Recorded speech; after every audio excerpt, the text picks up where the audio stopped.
Hello everyone and welcome to Low Budget Otaku, and today I'm giving you my opinion. An opinion piece on two different brands, because if you start collecting, see that there's so many brands from Figma, SH Figurants, Revoltech, NECA, Playart Sky, Masco, Mafex. There's so many different brands. What would you choose? Now, when I started collecting, my main focus was anime figures, and there were two brands that had a great monopoly on them, and it was Revoltech and Figma. I collect a lot of these figures from Revoltechs to Figmas, and I'm comparing them today for you to have also an idea of what is better, what you should focus on more. But again, it's just an opinion. Let's start by the boxes.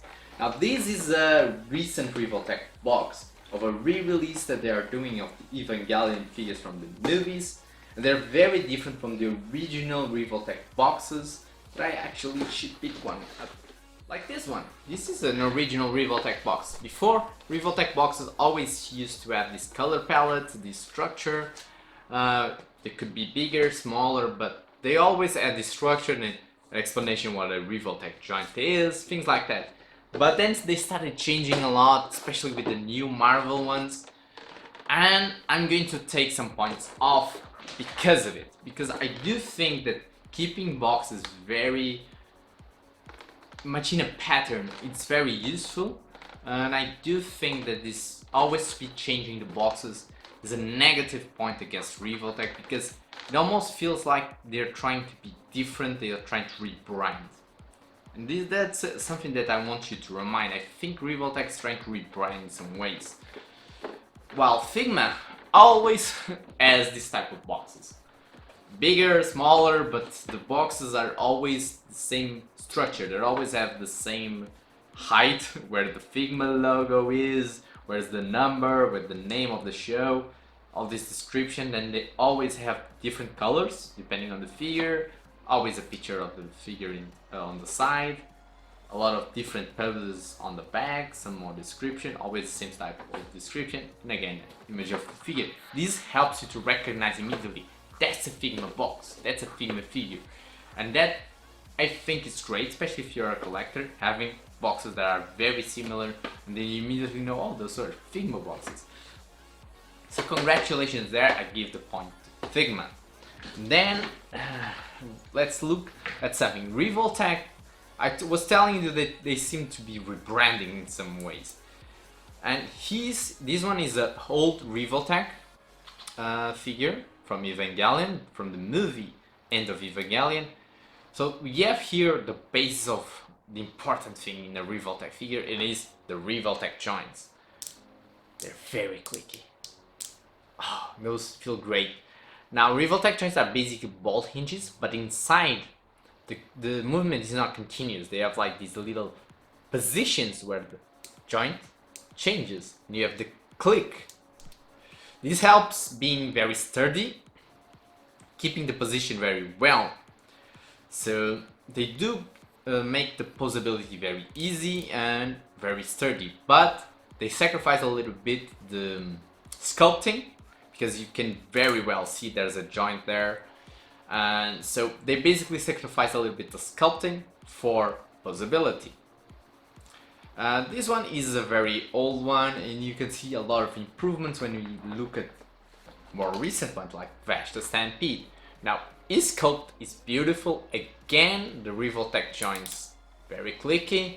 Now the sculpting is much better, but again, it's a little bit limited because again, they try to make the possibility their main issue, but they already started doing some improvements on it. Especially here in the knee, there's like a double Revoltech joint instead of the single Revoltech joint. Another thing that they improved was the stand, because I didn't show you the stand for the old one. Is this terrible stand, black, immediately see it's a stand, and you only have a Revoltech joint to position it. Then they basically did the same stand for that one, but it's transparent and it has an extra layer so you can pose it a little bit more. But again, stands are terrible. Now the most recent one I have here, I have some of the Marvel ones, but are KO, so I'm not going to talk about them. Okay, great Revoltech joints. Now they started making smaller Revoltech joints also to hide better, so they are not as big as the old ones. There are still some big ones, but the figure is more complex. There's a lot of different sculpting details. They have a lot of accessories, also some of the most recent ones. The old ones normally have less accessories. And then we have a stand that is trying to imitate Figma stands. But you have like a big wide stand, and you have 1 hinge, 2 hinges, 3 hinges, no Revoltech joints here, just hinges. So it's based now, and there's a claw that you can put here. I don't have it in hand right now, but if you don't just want to plug it into the figure, you can have the claw just grabbing him. It is a big improvement in relation to the old stands. But what I want to take away from this is that Revoltech does give you great sculpting and painting, but they prioritize the posability and action poses versus the sculpting. And when we look at Figma, they have great posability, but they are much more simplistic on it, and they prioritize sculpting. So for example, we have here the Headless Rider from Durarara. Now, most of the joints of this figure are ball hinges, and ball joints. And they give you great articulation. The articulation is continuous, so it really holds very well. And things are falling off. The posability without needing the clickiness of the Revoltech joints, and she can limit a little bit more the articulation because of the sculpting. So the sculpting is prioritized, so parts of the clothing will limit a little bit the posability, but it's not, I think, enough to be a drawback. For example, we have here Ram, beautiful Ram, my waifu Ram.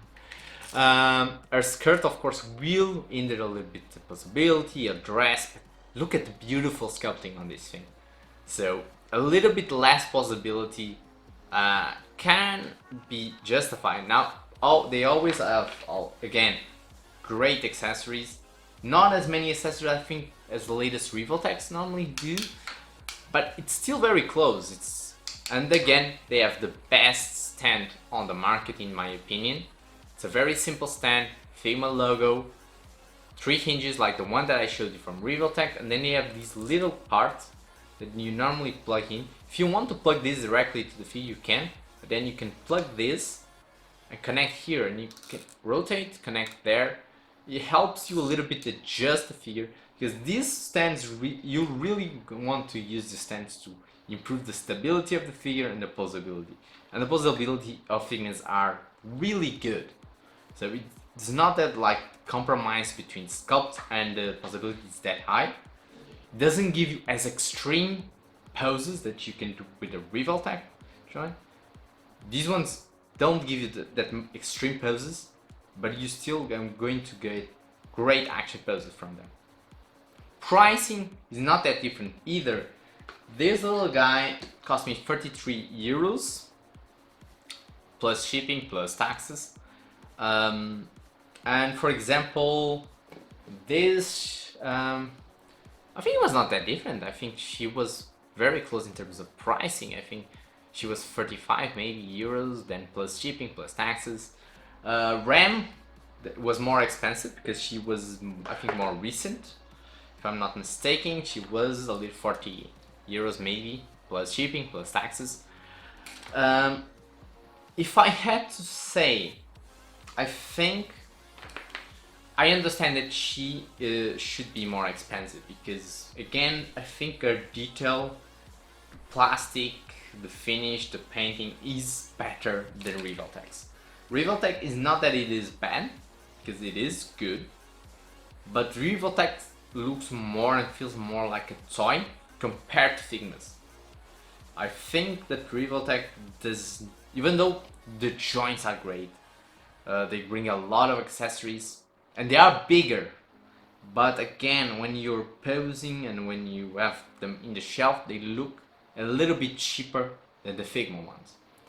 So I do understand that the Figmas can be a little bit more expensive than the Revoltechs, and I think that Revoltech is now making a big mistake, focusing too much on American things like Marvel and DC. They're bringing Batman, I think, next, and overpricing it a little bit. I think like the latest figures are going around 5,500 yen.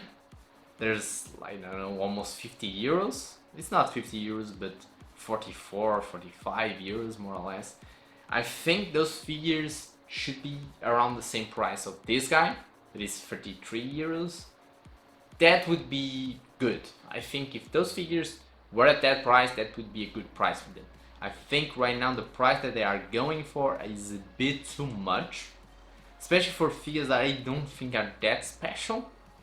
I think their anime figures are much better than the Marvel ones, even though the Marvel ones look good. I think I'm not like Anthony Customs that shit a lot on the Wolverine figure. I think that Wolverine figure is actually the best Wolverine figure right now in the market, but I don't think it is worth the price that they're asking for it. But that's my opinion. I do think that they are both great brands, but I am someone who prefers Figma.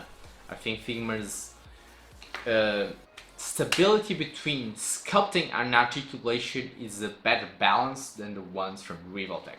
I think Revoltechs have great possibility, but I don't think that I'm going to forgive some of the sculpting contradictions that sometimes happen. When you try to pose them in a neutral pose, you'll not feel as good. But that's my opinion. I want to hear your opinions on the comment section below. I hope you enjoyed this video.